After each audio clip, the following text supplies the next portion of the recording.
Olá, galera. É, Essa aula aqui é gravada, certo? Para quem não conseguiu assistir a aula de competência 3 e do eixo ambiental.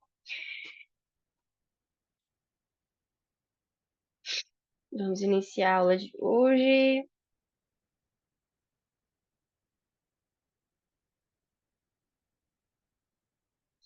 Vamos lá, né? Estratégias para gabaritar a competência 3. Vamos conhecer um pouco mais sobre a competência 3, o que ela exige, como é que a gente faz, quais são os caminhos que a gente precisa percorrer para conseguir gabaritar a competência 3, ou seja, tirar os 200 pontos que a gente tanto deseja. Essa competência assim, é a vilã de vocês. A competência 1 e a competência 3, assim, surpreendentemente, vocês conseguem passar quase que o ano inteiro oscilando entre 160, 200, 120, enfim. É bem difícil realmente o aluno ele ser bem constante com relação à competência 3, porque ela realmente é uma competência mais exigente, ela vai avaliar muitas lacunas, então quase nada passa despercebido nessa competência. E vamos entender o porquê. Primeiro, observando aqui o quadro, tá? O que diz a competência 3? Você deve selecionar, relacionar, organizar e interpretar informações, fatos e opiniões e argumentos em defesa de um ponto de vista. Quem é aqui da oficina já está besta de saber o que significa o ponto de vista, tá? E como eu falei uma vez já para vocês em uma aula ao vivo, quando vocês se derem conta de que o ponto de vista é mais importante do que vocês acham que ele é, aí vocês começam a dar mais importância para ele também, porque assim, quase toda a redação gira em torno do ponto de vista, que é o quê? É a relação entre os seus argumentos e o tema.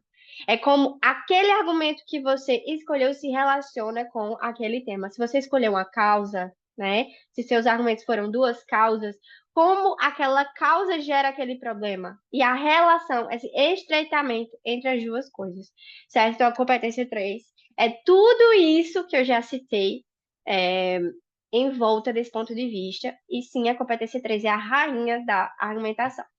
Então, assim, descrever esses níveis aqui para a competência 3 não é tão importante como é na competência 2, por exemplo, mas eu vou focar na aula de hoje nos três principais pontos da competência 3. Então, vamos lá.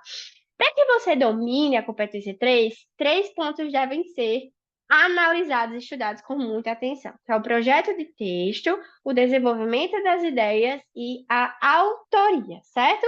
Nós vamos entender o que significa cada um desses três pontos, é, como cumpri-los e os erros comuns de cada um também. Vamos lá. O que é projeto de texto? Né? É um planejamento prévio, ou seja, é um planejamento implícito na sua redação. É quando o corretor ele pega a sua redação assim, ó, de longe assim, ele já consegue enxergar um planejamento prévio, certo? Uma organização clara entre a introdução, os desenvolvimentos e a conclusão. E o que a gente faz para deixar, para, né, concluir esse ponto com tanta eficiência? A gente já ali na introdução, a gente já traz os argumentos, certo? Além disso, a gente precisa desenvolvê-los, né, desenvolver esses argumentos nos parágrafos de desenvolvimento e também concluí-los na conclusão de forma respectiva. O que isso quer dizer? Quer dizer que, por exemplo, se você cita negligência governamental primeiro, lá na introdução, você deve desenvolver a negligência governamental no desenvolvimento um e você deve concluir a negligência governamental primeiro, lá na conclusão. Sempre em ordem. É isso que eu quis dizer com respectivamente, tudo bem? Aí aqui, vamos analisar de forma bem rápida, porque vocês já estão bem acostumados com relação a isso, mas é só para deixar bem claro.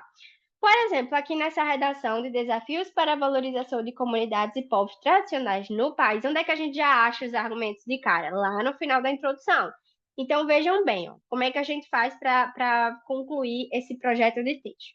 Primeiro, a gente vai citar os argumentos ó, em ordem, né? O desconhecimento da população é o argumento um e a omissão midiática é o argumento 2. Seguindo para os parágrafos de desenvolvimento, no desenvolvimento um a gente retoma ó, a desinformação, tá vendo? Que é o desconhecimento. Nesse viés, deve-se considerar a desinformação. Então, o aluno deve retratar esses argumentos nos parágrafos de desenvolvimento de forma em ordem, no caso, né, respectivamente, a primeira desinformação que foi citada primeiro, e depois a omissão midiática que foi citada depois, ó, tá certo? E o mesmo vale lá para a conclusão. Poxa, se você citou primeiro a desinformação e depois a omissão midiática, qual é o sentido de você resolver primeiro a omissão midiática e depois a desinformação? Não faz sentido, certo? Então, concluí-los em ordem, tá certo? O que é que quer dizer o projeto de texto, a organização implícita da sua redação?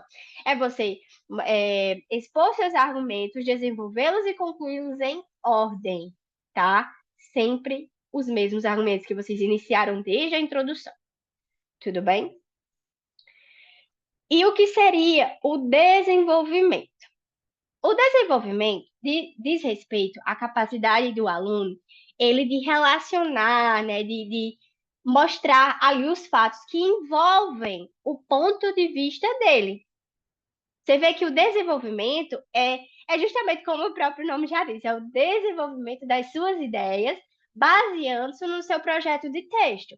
Então, se você escolheu desinformação e omissão da mídia como argumentos para o tema de desafios para a valorização de comunidades e povos tradicionais, o que é que você precisa fazer quando a gente fala sobre desenvolvimento? Você precisa comprovar essa relação, tá? Então, justamente aqui o desenvolvimento ele vai valer como você chegou naquela linha de raciocínio, como você fez para demonstrar ao corretor que o seu ponto de vista está correto, certo? Então, aqui, principalmente se você quiser escolher um ponto em que se destaca aqui no desenvolvimento, é justamente a comprovação do seu ponto de vista, que é o que, Carol?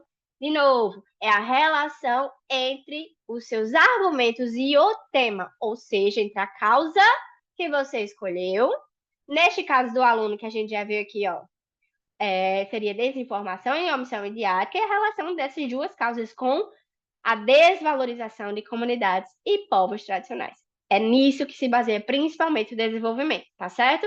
Então, como é que aquele argumento, como é que aquelas causas que eu escolhi geram aquele problema, qual é a relação entre as duas coisas, como uma coisa gera a outra, e esse ponto de vista ele precisa ser evidente, tá certo?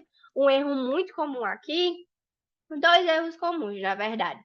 Por exemplo, na comprovação do ponto de vista e no desenvolvimento, é que às vezes o aluno ele escolhe uma causa e ele fala só sobre a causa no desenvolvimento. Então, eu escolhi desinformação. Aí chega no parágrafo de desenvolvimento, eu falo só sobre desinformação. Por que que isso é um problema? Porque no seu parágrafo de desenvolvimento, em algum momento, você tem que chegar naquela finalização do seu ponto de vista. Ou seja, qual é a relação da desinformação com os desafios para a valorização de comunidades e povos tradicionais, como aquela causa gera aquele problema, tá certo? Então é por isso que vocês erram tanto, porque vocês acham que é só para falar da causa. Ah, escolhi já a omissão midiática e desinformação, chego nos parágrafos de desenvolvimento, vou falar só sobre essas coisas. Tá errado, tá bom? Vocês têm que principalmente lembrar de como aquelas causas que vocês escolheram geram aquele problema. Então, chega no parágrafo de desenvolvimento, em algum momento você precisa finalizar essa linha de raciocínio, tá certo? O desenvolvimento vai se basear principalmente nisso, tá bom? Então, até agora a gente viu, né, projeto de texto, que é a organização implícita, deu a redação, a gente viu o desenvolvimento, que é a comprovação desse projeto de texto, né, botando em prática o desenvolvimento dessas ideias ao longo do texto, como o aluno chegou nessa conclusão, como ele faz esse raciocínio, como ele demonstra isso para o corretor. Então, é todo o caminho que é percorrido por ele durante a redação. Tudo bem? Outro erro comum no desenvolvimento das ideias, né? Por exemplo, o aluno escolhe as causas da desinformação e a omissão didática, por exemplo, chega no parágrafo de desenvolvimento e fala muito mais sobre outras coisas, sobre outras causas, do que sobre aquela própria causa que ele escolheu. Então, vamos supor que eu escolhi negligência governamental como causa para a desvalorização de comunidades e povos tradicionais. Qual seria esse erro comum que eu citei? Por exemplo, no parágrafo que eu escolhi negligência governamental, eu falar sobre desigualdade social, por exemplo, é quando fica outro argumento em predominância no seu texto, né, no seu desenvolvimento, e não aquele que você citou. Outro erro comum também de desenvolvimento das ideias, lá na conclusão. Carol, conclusão aqui nos parágrafos de desenvolvimento, o que é que tem a ver? E na conclusão a gente também avalia essa questão, né? Por exemplo, você escolhe a omissão midiática e desinformação como causas. São essas duas coisas que você precisa solucionar lá na conclusão. E aí o aluno, às vezes, ele peca nisso, porque ou ele soluciona só um dos argumentos, ou ele soluciona muito bem um argumento e esquece do outro, deixa abandonado lá no parágrafo de desenvolvimento, não trabalha muito bem as duas soluções. Então, ambos os seus argumentos precisam estar solucionados na conclusão de forma respectiva e muito mais do que isso, de forma explícita, certo? Tá bom? Então, solucionem os argumentos de vocês lá na conclusão também, porque isso afeta o desenvolvimento e também o projeto de texto, afeta as duas coisas. Então, eu trouxe aqui como exemplo, né? O que eu já citei. Nessa redação que a gente está avaliando desde o início, ó, de desvalorização de comunidades e povos tradicionais, certo? É, como eu citei, o aluno ele traz né, o aluno, desde a introdução, ele vem construindo um ponto de vista que o desconhecimento da população, a desinformação e a falta de abordagem das populações na escola eram uma causa para a desvalorização dessas comunidades. Logo, é dever do aluno, lá no parágrafo de desenvolvimento, fazer o quê? Estreitar essa relação. Mostrar como esse desconhecimento da população sobre as comunidades causa essa desvalorização, tá? Então, chega um momento que ele precisa relacionar as duas coisas. E isso é a comprovação do ponto de vista. E se você parar um tempinho aí para ler, tá? Você vai ver que ele conseguiu fazer isso de forma clara, aqui nesse parágrafo. Chega uma hora que ele consegue comprovar, tá?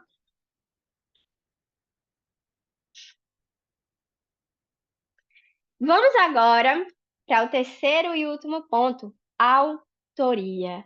Nossa, a autoria é essa tão importante. Eu diria que a autoria ela é o ponto mais importante do desenvolvimento, porque é o que separa muitos alunos da nota 200, da competência 3.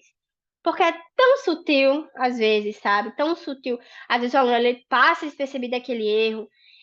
Porque, assim, o que, que é autoria? É a autonomia do texto. O que significa isso? Significa que o seu texto ele deve se sustentar sozinho. Ele deve ter a capacidade de se explicar por si só, sem a necessidade de um conhecimento externo por parte do leitor, ou seja, do corretor. Ou seja, também, né, o corretor, ele deve ser imparcial dentro da sua redação.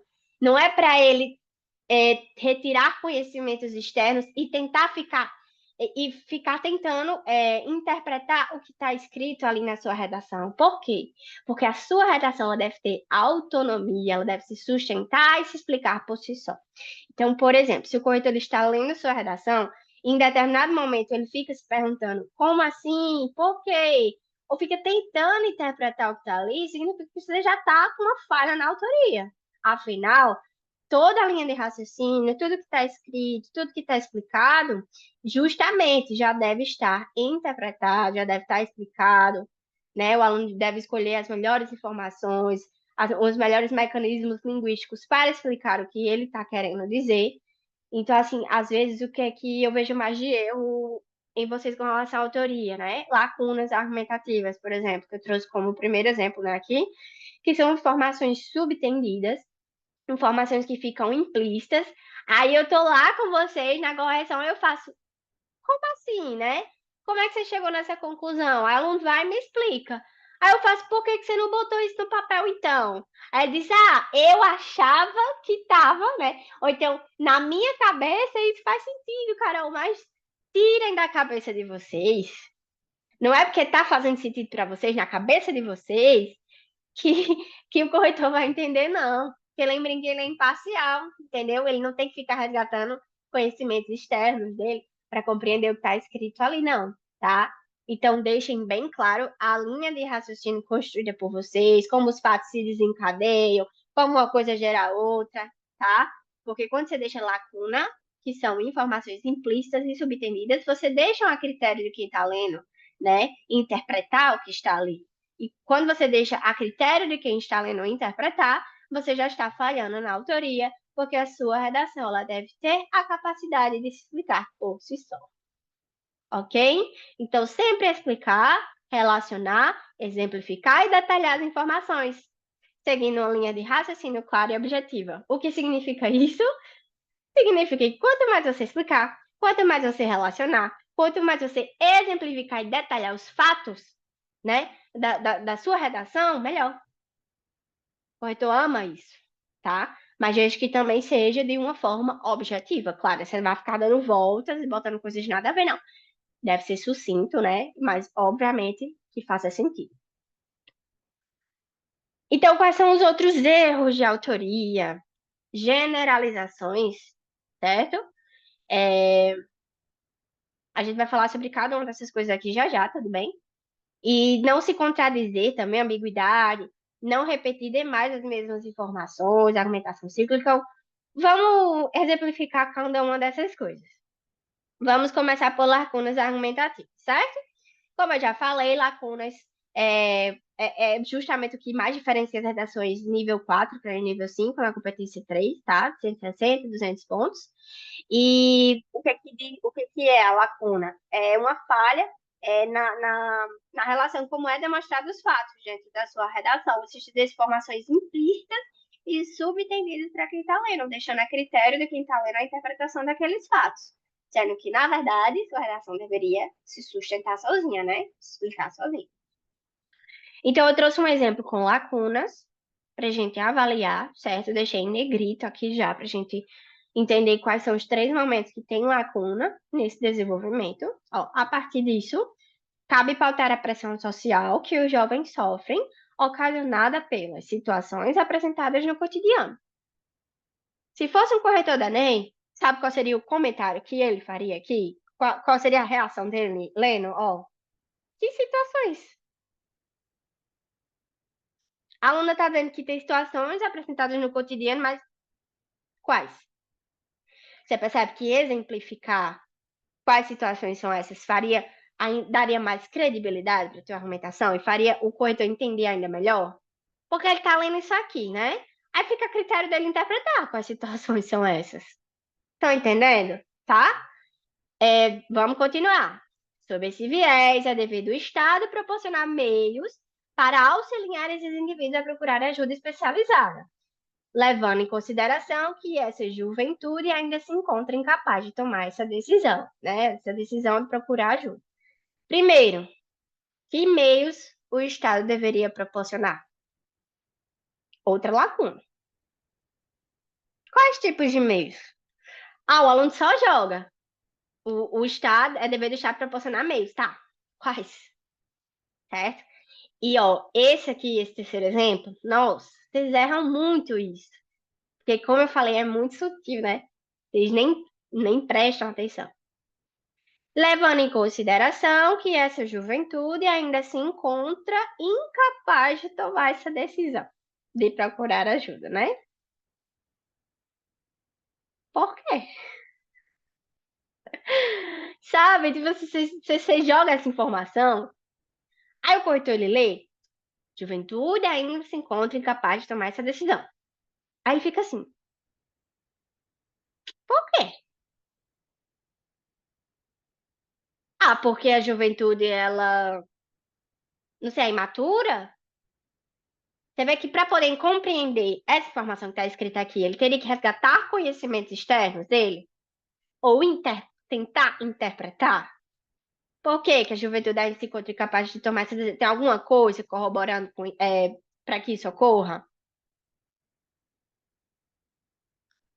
Fica aí o questionamento, né? Como ele chegou nessa conclusão. Vamos botar um exemplo sem lacunas. Eu ajeitei esse parágrafo aqui. E agora a gente vai avaliar como deveria ter sido escrito. Sem lacunas e respeitando a autoria, né? A partir disso, cabe pautar a pressão social que os jovens sofrem, ocasionada pelas situações de estresse apresentadas no cotidiano das escolas e das universidades. Ah, sim, então quer dizer que o aluno ele sofre ali uma pressão social, né? em situações de estresse, ocasionadas por situações de estresse ali no cotidiano das escolas e das universidades. Agora eu entendi. Ele tem uma pressão social que é ocasionada pela situação de estresse das escolas e das universidades. Então, o jovem ele é pressionado por isso. Agora eu tô entendendo. Tá fazendo sentido. O que que foi que eu fiz aqui? Ó? Eu fiz uma especificação. Eu exemplifiquei que tipo de situação. Entendeu? Vamos continuar aqui. Sob esse viés, é dever do Estado proporcionar um auxílio profissional. Ah, agora eu sei o que é que o Estado deve proporcionar, né? Nesses ambientes escolares, para ajudar esses indivíduos a procurarem ajuda de forma mais fácil. Entendeu? Certo? Procurar ajuda de forma mais fácil. E para isso, eles vai ter um auxílio profissional proporcionado pelo Estado. Tudo bem? Aí vamos continuar, levando em consideração, né, que a juventude ainda se encontra incapaz de tomar essa decisão devido à vergonha produzida pelo estigma associado às doenças mentais. Ah, sim, agora eu tô entendendo qual é o fator que está contribuindo ali para que eu afirme que a juventude se encontra incapaz de tomar a decisão de procurar ajuda. Você vê que a redação ela se explica por si só. O corretor ele lê isso aqui, ele agradece. Porque tá tudo detalhado, tá tudo especificado, tá tudo exemplificado, tá bom? Preste atenção nisso aqui, tá bom? A partir de hoje, veja se sua redação ela tem autonomia suficiente para que o corretor entenda o que está escrito ali, ou se ele precisa ficar resgatando conhecimentos externos para entender, tá? E agora bora para generalizações. O que é uma generalização? Que é outro erro na autoria, né? É o processo de você aplicar uma característica, conceito ou conclusão a um grupo maior com base em observações de uma parte desse grupo. É você generalizar um fato. Só porque aquilo acontece com algumas pessoas, você generaliza e diz que aquilo acontece com todo mundo. Exemplo mais claro que isso não tem. Então, por exemplo, qual é o problema desses exemplos que eu trouxe aqui? Tema banalização das cirurgias plásticas nas redes sociais. Consequentemente, tais intervenções aqui deveriam ser cirúrgicas, tá?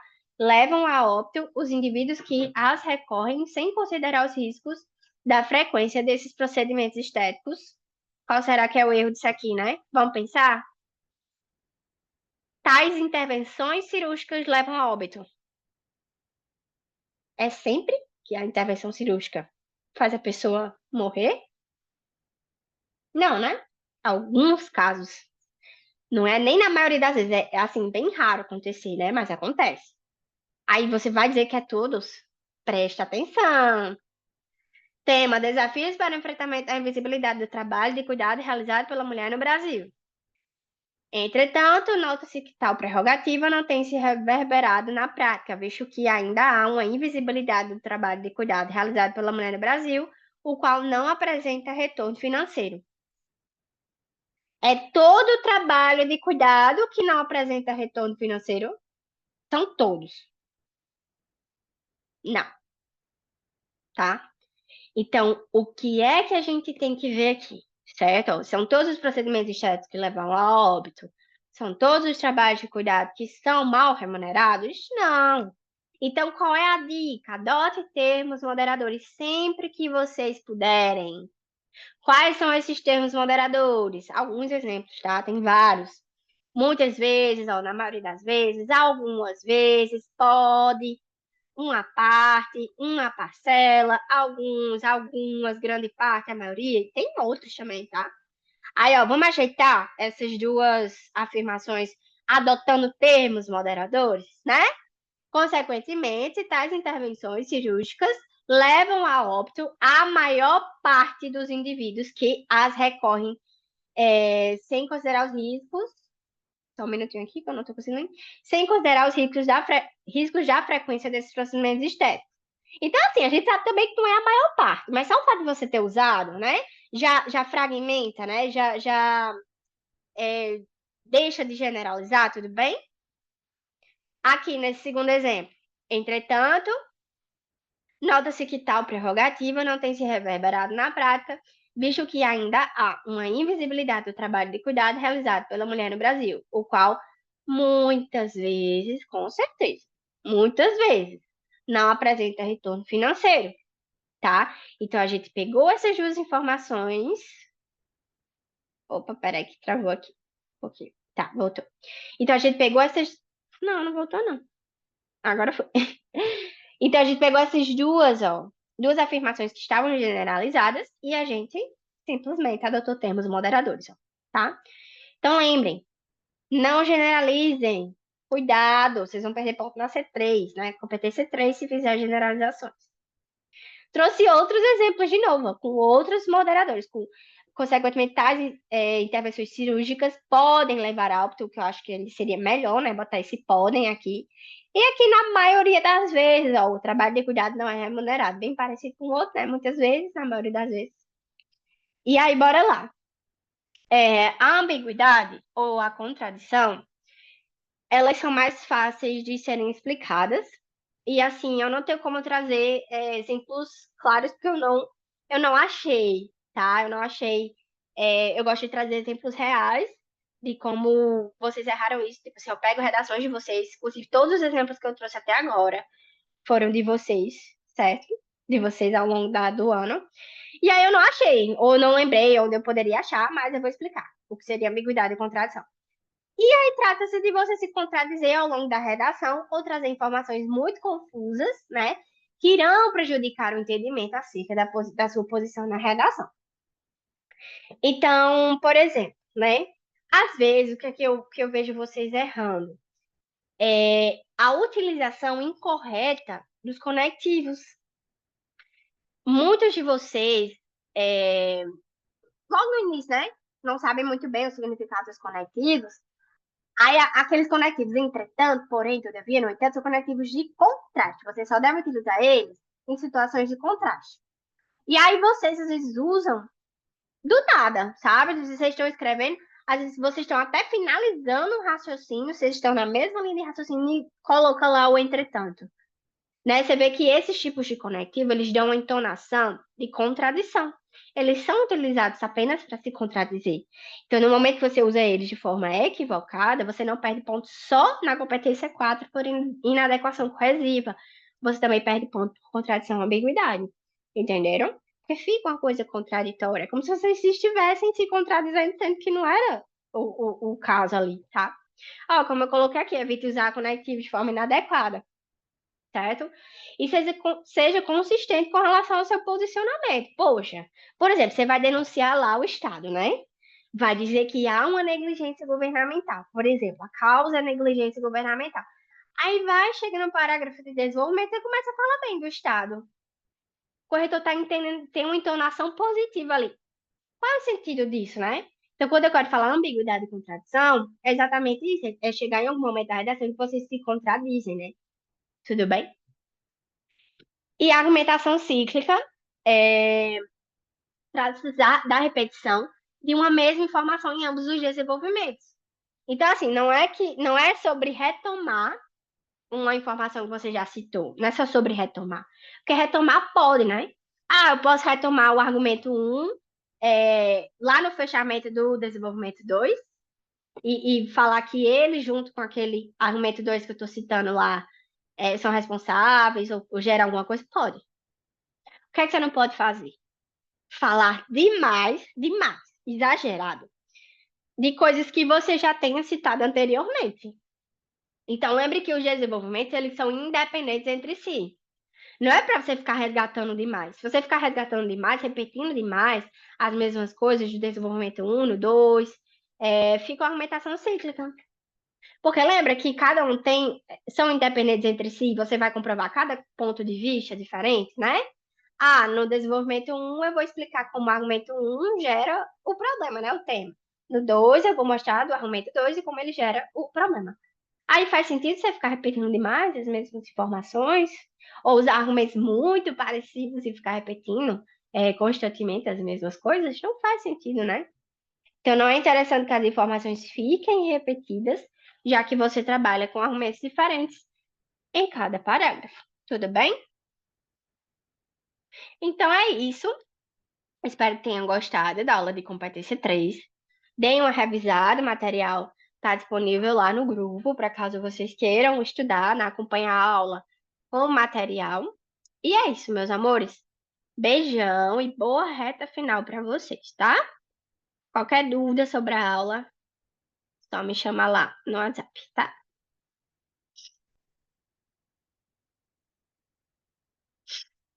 Tá, agora eu preciso saber como é que eu... Ai, Jesus Cristo.